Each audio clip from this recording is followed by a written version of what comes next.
संस्कृती आर्ट फेस्टिवलमध्ये नागरिकांची मोठ्या प्रमाणावरती गर्दी झालेली पाहायला मिळते। फेस्टिवलमध्ये लावण्यात आलेले स्टॉल्स हे खाद्यप्रेमींना आकर्षित करत आहेत। खाद्यप्रेमींनी देखील या स्टॉल्सकडे उत्स्फूर्त असा प्रतिसाद दाखवला आहे। यामुळे या फेस्टिवलला एक वेगळीच रंगत आलेली पाहायला मिळाली आहे। संस्कृती आर्ट फेस्टिवलमध्ये उद्योजकांना देखील दिलेली संधी ही अत्यंत वाखाणण्याजोगी आहे।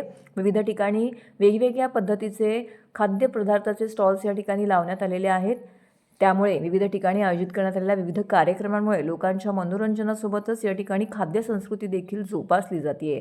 मनोरंजनाच्या विविधतेसोबतच खाद्य संस्कृतीला देखील वाव दिला गेलाय। उत्सवाच्या दुसऱ्या दिवशी म्हणजेच शनिवारी ज्येष्ठ गायक आनंद शिंदे आणि आदर्श शिंदे या पितापुत्रांची जोडी शिंदेशाही या कार्यक्रमातून पाहायला मिळाली। कार्यक्रमातून देखील रसिकांची मनं जिंकण्यात आलेली आहेत। या कार्यक्रमात विविध मान्यवरांनी भेटी देऊन कार्यक्रमाचा आस्वाद घेतला। यावेळी प्रतापजी सरनाईक, विविध क्षेत्रातील मान्यवर, पदाधिकारी, ठाणेकर नागरिक यावेळी मोठ्या संख्येने येथे उपस्थित होते।